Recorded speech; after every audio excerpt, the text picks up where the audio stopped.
Hi friends, എല്ലാവർക്കും technique Malayalam എന്ന YouTube ചാനലിലേക്ക് ഒരിക്കൽ കൂടി സ്വാഗതം. നമ്മുടെ ഇന്നത്തെ വീഡിയോ എന്ന് പറയുന്നത് ഒരു DC സോളാർ സിസ്റ്റം ആണ്. അപ്പോൾ നമ്മൾ ഇതിനായിട്ട് ഉപയോഗിക്കുന്ന സാധനങ്ങൾ എന്ന് പറയുന്നത് മെയിൻ ആയിട്ട് രണ്ട് ചാർജ് കൺട്രോളറാണ്. അതായത് MPPT ചാർജ് കൺട്രോളറും ആൻഡ് PWM ചാർജ് കൺട്രോളറും. ഈ രണ്ട് ചാർജ് കൺട്രോളർ ഉപയോഗിച്ചാണ് ഇന്നത്തെ നമ്മൾ DC സിസ്റ്റം ചെയ്യുന്നത്. പിന്നെ നമ്മൾ ഇതിനായിട്ട് മെയിനായിട്ട് ഉപയോഗിക്കുന്നത് ബാറ്ററിയാണ്. ബാറ്ററി എന്ന് പറയുന്നത് C10 കാറ്റഗറി, അതായത് സോളാർ ബാറ്ററി തന്നെ 12 വോൾട്ട് 40 എച്ചിൻ്റെ ബാറ്ററിയാണ് ബാറ്ററി ആയിട്ട് ഉപയോഗിക്കുന്നത്. പിന്നെ നമ്മൾ ഇതിനകത്തായിട്ട് ഉപയോഗിക്കുന്ന സോളാർ പാനൽ എന്ന് പറയുന്നത് ഹാവൽസ് എന്ന് പറയുന്ന കമ്പനിയുടെ 180 വാട്ട്സിൻ്റെ മോണോപെർക്ക് സോളാർ പാനലാണ് നമ്മൾ ഇതിനകത്തായിട്ട് ഉപയോഗിക്കുന്നത്. പിന്നെ നമ്മൾ ഇതിനകത്തേക്കായിട്ട് ഇത് ചെയ്തിരിക്കുന്ന ലൈറ്റുകൾ എന്ന് പറയുന്നത് 12 വോൾട്ടിൽ വർക്ക് ചെയ്യണ 15 വാട്ട്സിൻ്റെ LED ട്യൂബുകളാണ്. 7 ലൈറ്റുകളാണ് നമ്മൾ ഇന്നത്തെ DC സിസ്റ്റത്തിന് ചെയ്യാൻ ഉപയോഗിക്കുന്നത്. അപ്പോൾ ഇന്നത്തെ വീഡിയോ ഇതാണ്. നിങ്ങളാരും വീഡിയോ സ്കിപ്പ് ചെയ്ത് തന്നെ കാണുക. വീഡിയോ ഇഷ്ടപ്പെട്ടാൽ ലൈക്ക് ചെയ്യുക. അപ്പോൾ നമുക്ക് നേരെ വീഡിയോയിലേക്ക് പോകാം. അപ്പോൾ ഫ്രണ്ട്സ്, ഇതാണ് നമ്മൾ സോളാർ പാനൽ ഇൻസ്റ്റാൾ ചെയ്തിരിക്കുന്നത്. ഹാവൽസ് എന്ന് പറയുന്ന കമ്പനിയുടെ സോളാർ പാനലാണ് ഇവിടെ വെച്ചിരിക്കുന്നത്. അപ്പോൾ നമുക്ക് കാണാൻ പറ്റുന്നത് 2 നില വീടാണ്. അതിൻ്റെ ഏറ്റവും ടോപ്പിലാണ്, ഈ ഗോപുരത്തിൻ്റെ ചേർന്നാണ് നമ്മളിത് വെച്ചിരിക്കുന്നത്. നമ്മളിപ്പോൾ സ്റ്റാൻഡൊന്നും അടിച്ചിട്ടില്ല, ഇനി നമ്മൾ സ്റ്റാൻഡ് അടിക്കും. സ്റ്റാൻഡ് അടിച്ചിട്ട് സെറ്റ് ചെയ്ത് വെക്കുള്ളൂ. ഇപ്പോൾ നമ്മൾ ഇത് വെച്ചിട്ട് ഇപ്പോൾ 2 ദിവസം ആയുള്ളൂ, അതുകൊണ്ടാണ് നമ്മൾ ഇവിടെ വെച്ചിരിക്കുന്നത്. സ്റ്റാൻഡ് ഇനി ഇപ്പോൾ ഈ അടുത്ത് തന്നെ അടിക്കും. അപ്പോൾ ഇങ്ങനെയാണ് നമ്മൾ സോളാർ പാനൽ വരുന്നത്. അപ്പോൾ നമുക്ക് സ്ക്രീനിൽ കാണാൻ പറ്റും മോണോപെർക്ക് സോളാർ പാനലാണ്. അത് നിങ്ങൾ സ്ക്രീനിൻ്റെ സൈഡിൽ കാണുന്നുണ്ടാവും. 180 വാട്ട്സാണ് ഇതിൻ്റെ കപ്പാസിറ്റി എന്ന് പറയുന്നത്. പിന്നെ ഇതിൻ്റെ VOC, അതായത് ഓപ്പൺ സർക്യൂട്ട് വോൾട്ടേജ് എന്ന് പറയുന്നത് ഏകദേശം 24 വോൾട്ട് വരെനകത്തുനിന്ന് ഓപ്പൺ സർക്യൂട്ട് വോൾട്ടേജ് കിട്ടും. പിന്നെ എൻ്റെ ഷോർട്ട് സർക്യൂട്ട് കറണ്ട്, അതായത് ആംബിയർ എന്ന് പറയുന്നത് 9 ആംബിയറാണ് എൻ്റെ ഷോർട്ട് സർക്യൂട്ട് കറണ്ടായിട്ട് വരുന്നത്. അപ്പോൾ നമുക്ക് കാണാൻ പറ്റും നമ്മൾ കണക്ട് ചെയ്തിരിക്കുന്നത് DC കേബിൾ വെച്ചാണ്. നമുക്ക് സോളാർ പാനലിൽ നിന്ന് ഏകദേശം 1.5 മീറ്റർ നീളമുണ്ട് ഇവിടെ വരെ. എന്നിട്ട് ഇവിടെ നിന്നാണ് നമ്മൾ DC MC4 കണക്ടർ ഇട്ടിട്ട് 4 mm DC കേബിൾ ഇട്ടാണ് നമ്മൾ താഴേക്ക് കൊടുത്തിരിക്കുന്നത്.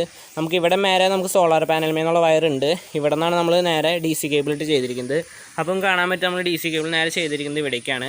കാരണം ഈ ഷീറ്റിൻ്റെ താഴെ നമ്മളിവിടെ അടുത്ത് കാണാൻ പറ്റും, ഈ ഷീറ്റിൻ്റെ തൊട്ട് താഴെയാണ് നമ്മൾ DC സെറ്റ് ചെയ്തിരിക്കുന്നത്. അതുകൊണ്ട് ഏകദേശം ഒരുപാട് ഡിസ്റ്റൻസ് ഒന്നും ഇല്ല നമ്മുടെ സോളാർ പാനലും DC ആയിട്ട്. അതുകൊണ്ട് നമ്മൾ തൊട്ടടുത്താണ് നമ്മളിത് വെച്ചിരിക്കുന്നത്. അപ്പോൾ ഇങ്ങനെയാണ് ഇതിൻ്റെ കണക്ഷൻസും കാര്യങ്ങളൊക്കെ വരുന്നത്. ഇനി നമ്മൾ MPPTയും PWM ഒക്കെ വെച്ചിരിക്കുന്നത് കാണിച്ചു തരാം. നമ്മുടെ അടിയിലേക്ക്, അത് ബാറ്ററി ടെർമിനലിലേക്ക് കണക്ട് ചെയ്തിരിക്കുന്നത് എങ്ങനെയാണെന്ന് നോക്കാം. അപ്പോൾ ഫ്രണ്ട്സ്, ഇതാണ് നമ്മുടെ സോളാർ DC സിസ്റ്റം സെറ്റ് ചെയ്തിരിക്കുന്നത്. അപ്പോൾ നമ്മൾ സെറ്റ് ചെയ്തിരിക്കുന്നത് നമുക്ക് കാണാം, നമ്മൾ തൊട്ട് താഴെ ഷീറ്റിൻ്റെ തൊട്ട് താഴെയാണ് സെറ്റ് ചെയ്തിരിക്കുന്നത്. ഇത് 2 നില വീടാണ്. അപ്പോൾ നമ്മൾ രണ്ടാമത്തെ നിലയിൽ ഈ ടെറസിൻ്റെ അടിയിലായിട്ടാണ് ഇത് സെറ്റ് ചെയ്തിരിക്കുന്നത്. അപ്പോൾ നമുക്കിവിടെ കാണാൻ പറ്റും ഇങ്ങനെയാണ് നമ്മൾ DC സോളാർ സിസ്റ്റം സെറ്റ് ചെയ്തിരിക്കുന്നത്.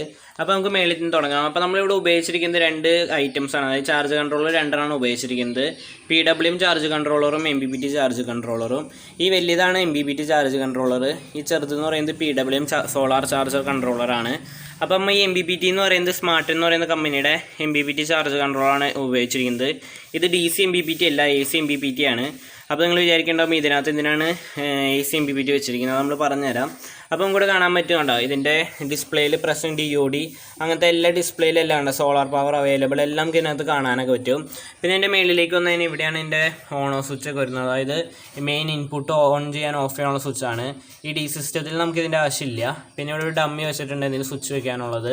പിന്നെ ഇവിടെ എക്സോസ്റ്റ് ഫാൻ വെച്ചിരിക്കുന്നത് ഇതിൻ്റെ അകത്ത് ഹീറ്റ് അബ്സോർവ് ചെയ്ത് കളയാനാണ് ഇങ്ങനത്തെ ഫാൻ വെച്ചിരിക്കുന്നത്. അപ്പോൾ നമ്മൾ ഈ MPPT എന്ന് പറയുന്നത് 12 വോൾട്ടിലും 24 വോൾട്ടിലും വർക്ക് ചെയ്യുന്ന MPPT ആണ്. 30 ആംബിയറാണ് ഇതിൻ്റെ റേറ്റിംഗ് വരുന്നത്. സ്മാർട്ട് എന്ന് പറയുന്ന കമ്പനിയുടെ MPPT ആണ് ഇവിടെ ഉപയോഗിച്ചിരിക്കുന്നത്. അപ്പോൾ നമ്മൾ ഇപ്പുറത്ത് ഉപയോഗിച്ചിരിക്കുന്നത് PWM ചാർജ് കൺട്രോളറാണ്.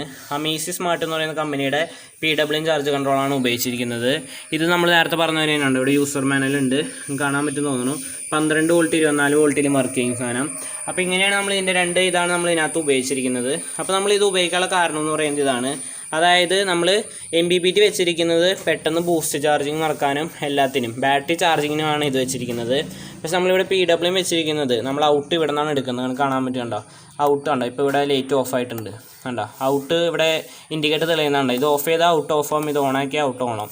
അപ്പോൾ ഈ ഔട്ട് ഇതിന് ഇൻപുട്ട് എടുക്കുന്നത് ഇതിനകത്താണ്, DC-ന്ന് ഔട്ട്. അതായത് ഈ DC സോളാർ സിസ്റ്റം ചെയ്യാൻ നമ്മൾ ലൈറ്റിലേക്ക് ഔട്ട് കൊടുക്കുന്നത് ഇതിനകത്തു നിന്നാണ്, MPPT എന്നല്ല PWM എന്നാണ് ഔട്ട് എടുക്കുന്നത്.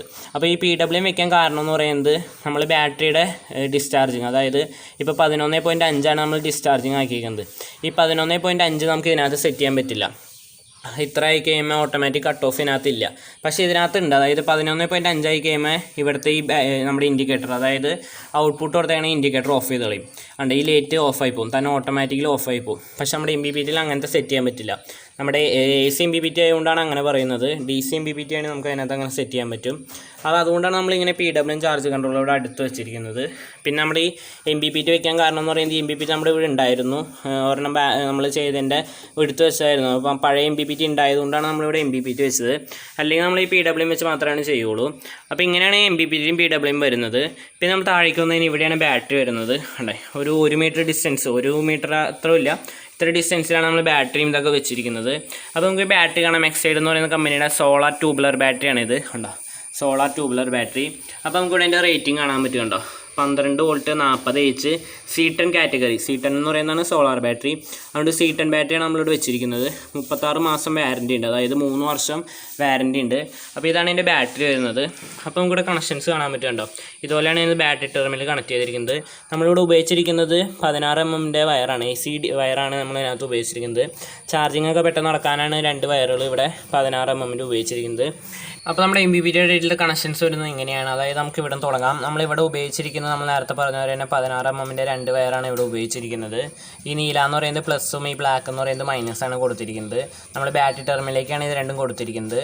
പിന്നെ നമുക്ക് ഈ MPPTയുടെ ബാറ്ററി ഇതുമേ തന്നെ വേറെ 2 ടെർമിനൽ ചേർത്ത് ഇവിടുന്ന് പോയെന്ന് കാണാൻ പറ്റും. ഈ വയർ ഇതെന്ന് പറയുന്നത് DC 4 mm വയറാണ്. ഈ വയർ നേരെ പോയിരിക്കുന്നത് നമ്മുടെ PWM ചാർജ് കൺട്രോളിലെ ബാറ്ററി ടെർമിനലിലേക്കാണ് പോയിരിക്കുന്നത്. ഇങ്ങനെ കൊടുക്കാൻ കാരണം ഇതിനകത്ത് കൊടുത്താലാണ് നമുക്ക് ഔട്ട് ഇവിടുന്ന് ലോഡ് എടുക്കാൻ പറ്റുള്ളൂ. അതുകൊണ്ടാണ് നമ്മൾ ബാറ്ററി ടെർമിനലിലേക്ക് കൊടുത്തിരിക്കുന്നത്. ഇതിനകത്ത് തന്നെ നമുക്ക് പ്രസൻറ്റ് DOD എല്ലാം സെറ്റ് ചെയ്ത് നമുക്ക് ബാറ്ററിയുടെ വോൾട്ടേജ് കുറയുമ്പോൾ ഡിസ്ചാർജ് ചെയ്യാനൊക്കെ പറ്റും. പിന്നെ നമ്മളിവിടെ സോളാർ പാനൽ കണക്ട് ചെയ്തിരിക്കുന്നത് നമ്മൾ നേരത്തെ പറഞ്ഞ പോലെ തന്നെ ഹാവൽസിൻ്റെ സോളാർ പാനലാണ് കണക്ട് ചെയ്തിരിക്കുന്നത്. കണ്ട, solar panel 4 mm DC cable ഇട്ടാണ് ഇവിടെ കണക്ട് ചെയ്തിരിക്കുന്നത്, പ്ലസും മൈനസും നേരെ ഇതിലേക്ക്.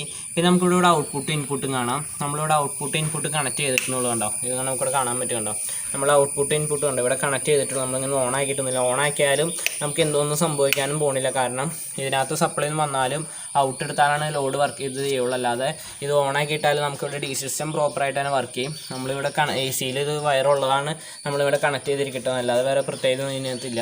അപ്പോൾ നമുക്ക് വേണമെങ്കിൽ ഇതിനകത്ത് ഇവിടെ ഇപ്പോൾ ഓൺ ആക്കിയിട്ട് കഴിഞ്ഞാൽ ഇവിടെ ഔട്ട് വരും. ഔട്ട് വന്നു കഴിഞ്ഞാൽ നേരത്തെ AC MPPT വർക്ക് ചെയ്യണ പോലെ ബാറ്ററി ചാർജ് ഫുള്ളായി കഴിയുമ്പോൾ ഇവിടെ കട്ട് ഓഫ് ചെയ്യും. അതിൻ്റെ ആവശ്യമില്ല. നമുക്കിവിടെ ഈ 2 പോയിൻ്റാണ് മെയിനായിട്ട് വേണ്ടത്, സോളാർ പാനലിൻ്റെയും ബാറ്ററിയുടെയും. നമ്മൾ ഈ MPPT വെച്ചത് മെയിനായിട്ട് ബാറ്ററി ബൂസ്റ്റ് ചാർജിങ് നടത്താനാണ്.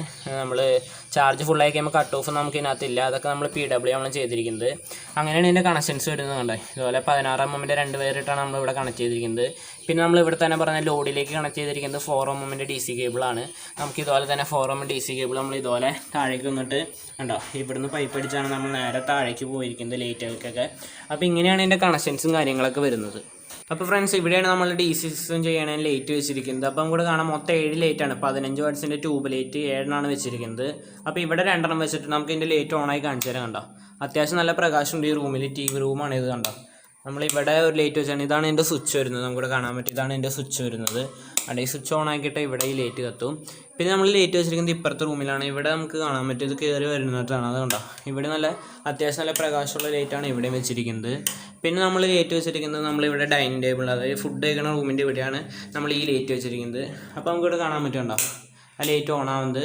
അതിൻ്റെ മേളിലാണ് നമ്മൾ ആ ട്യൂബ് ലൈറ്റ് വെച്ചിരിക്കുന്നത്. കണ്ടോ, ട്യൂബ് ലൈറ്റ് അതിൻ്റെ മേളിലാണ്. അത് AC-യിൽ വർക്ക് ചെയ്യുന്ന ട്യൂബ് ലൈറ്റാണ്. പക്ഷേ നമ്മൾ ഈ DC സിസ്റ്റം ചെയ്യണം. നല്ല ട്യൂബിനേക്കാൾ അത്യാവശ്യം നല്ല പ്രകാശമുള്ള വെട്ടാണ് നമുക്കിവിടെ കിട്ടുന്നത്. ഇവിടെ നമ്മൾ 2 ലൈറ്റാണ് വെച്ചിരിക്കുന്നത്. കാണാൻ പറ്റും 2 ലൈറ്റാണ് വെച്ചിരിക്കുന്നത്. ഇതാണ് എൻ്റെ സ്വിച്ച് വരുന്നത്.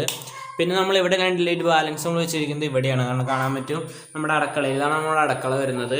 അടുക്കളയിലാണ് ഇവിടെ ലൈറ്റ് വെച്ചിരിക്കുന്നത്. അപ്പോൾ നമുക്കിവിടെ കാണാൻ പറ്റും ഇതാണ് എൻ്റെ സ്വിച്ച്. കണ്ടോ, അത്യാവശ്യം നല്ല പ്രകാശമുള്ള ലൈറ്റാണ് ഇവിടെ കിട്ടുന്നത്. നമ്മൾ ഈ വാലടിച്ച് കാണിച്ചു തരാം. കണ്ടോ, അത്യാവശ്യം നല്ല പ്രകാശമുള്ള ലൈറ്റാണ് നമുക്ക് ഇവിടെ കിട്ടുന്നത്. കണ്ടോ, ഇതോടെ നമ്മൾ 2 അടുക്കള നല്ല വെട്ടം വേണം അതിന് വേണ്ടിയാണ് നമ്മൾ 2 ലൈറ്റ് വെച്ചിരിക്കുന്നത്. അപ്പോൾ ഫ്രണ്ട്സ്, നിങ്ങൾക്ക് ഇന്നത്തെ എൻ്റെ വീഡിയോ ഇഷ്ടപ്പെട്ടെന്ന് വിചാരിക്കുന്നു. വീഡിയോ ഇഷ്ടപ്പെട്ടാൽ ലൈക്ക് ചെയ്യുക. എൻ്റെ ചാനൽ ഇതുവരെ സബ്സ്ക്രൈബ് ചെയ്തിട്ടില്ലെങ്കിൽ സബ്സ്ക്രൈബ് ചെയ്യുക. തൊട്ടപ്പുറത്താണ് ബെല്ലൈക്കൺ എനേബിൾ ചെയ്തിട്ടാണെങ്കിൽ ഞാൻ ഇടുന്ന വീഡിയോ ഉടൻ തന്നെ നിങ്ങൾക്ക് നോട്ടിഫിക്കേഷൻ കിട്ടുന്നതായിരിക്കും. അപ്പോൾ ഇതുപോലെയുള്ള വീഡിയോ ആയി വരുന്നവരെ എല്ലാവർക്കും ബൈ ബൈ.